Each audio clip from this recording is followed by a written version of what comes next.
বিসমিল্লাহির রহমানির রহিম। আসসালামু আলাইকুম। আপনারা এর আগে শুনেছেন যে বাংলাদেশে যে গুম কমিশন গঠিত হয়েছে, সেই গুম কমিশনের মাধ্যমে কে গুম হয়েছে, কতজন গুম হয়েছে, সেই বিষয়গুলো নির্ধারণের চেষ্টা চলছে। বা যারা গুম হয়েছে তাদের কি অবস্থান, তারা জীবিত আছে না মৃত, তারা আসলে কোথায় আছে, সেই ধরনের একটি কাজ চলছে। তারই ধারাবাহিকতায় আজকে একটি সংবাদ সম্মেলন করেছে গুম কমিশনের প্রধান।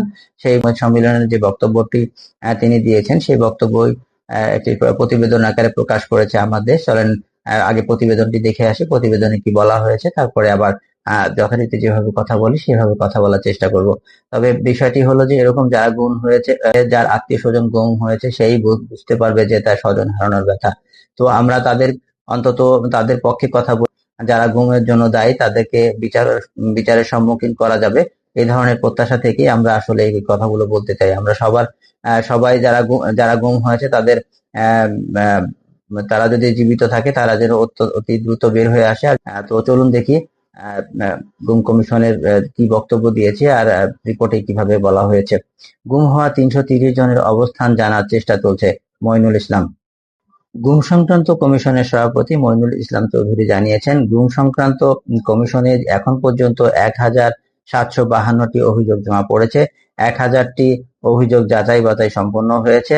৩৩০ জনের অবস্থান অনুসন্ধানের চেষ্টা চলছে। মঙ্গলবার দুপুরে গুম সংক্রান্ত কমিশন অব ইনকোয়ারির কার্যক্রম নিয়ে ব্রিফিং এ তিনি এসব তথ্য জানান। কমিশনের সভাপতি বলেন, কমিশনে আসা ২৮০ জনের অভিযোগকারীর জবানবন্দি রেকর্ড করা হয়েছে। প্রায় ৪৫ জন আইন শৃঙ্খলা বাহিনী ও গোয়েন্দা সংস্থার বিভিন্ন পর্যায়ের কর্মকর্তাদের বক্তব্য রেকর্ড করা হয়েছে। তিনি বলেন, বাংলাদেশ সীমান্তবর্তী জেলা পুলিশ সুপার ও বিজিবি সেক্টর কমান্ডারের কাছ থেকে ৫ আগস্টের পর ভারত থেকে বাংলাদেশে পশুহীন করা ব্যক্তিদের তথ্য পাওয়া হয়। বাংলাদেশ পুলিশের পক্ষ থেকে ১৪০ জনের তথ্য পাওয়া গেছে। এর মধ্যে প্রাথমিক অনুসন্ধান শেষে গুমের শিকার কোনো ব্যক্তির নাম পাওয়া যায়নি। তো তিনি যেটা বলতে চাচ্ছিলেন যে ৫ই আগস্টের পরে যে মানুষগুলো ভারত থেকে ভারতের বিএসএফ যে বাংলাদেশে পুশব্যাক করেছে, সেগুলো মানুষকে কি গুম করা হয়েছিল কিনা সে বিষয় নিয়ে তারা একটি অনুসন্ধান করার চেষ্টা করেছিল। তো এখন পর্যন্ত যতগুলোর ১৪০ জনের যে তথ্য পাওয়া গেছে তাদের মধ্যে গুম হয়েছে এরকম বিষয় কারো মধ্যে পাওয়া যায়নি। তো গুম এখন যে ১,৭৫২ জনের যে অভিযোগ পড়েছে তার মধ্যে ১,০০০টির অভিযোগ যাচাই সম্পন্ন করে যে ৩৩০ জনের অবস্থান জানার চেষ্টা করছে।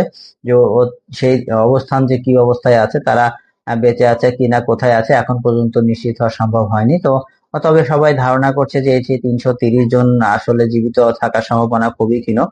তো তারা যদি বেঁচে থাকে, যথারীতি বলেছিলাম যে বা তারা যদি বেঁচে থাকে তাহলে তাদেরকে অত্যন্ত দ্রুত জীবিত অবস্থায় উদ্ধার করা। তাদেরকে যদি মেরে ফেলা হয় তাহলে সেক্ষেত্রে কিভাবে মারা হয়েছে, কোথায় মারা হয়েছে, কে মেরেছে, কার নির্দেশে মেরেছে, এই ধরনের বিষয়গুলো খতিয়ে দেখে সঠিক ও নিরপেক্ষ তদন্তের মাধ্যমে সঠিক বিচার হবে, এই প্রত্যাশায় আজকের বক্তব্য শেষ করছি। ভালো থাকবেন সবাই। আল্লাহ হাফেজ।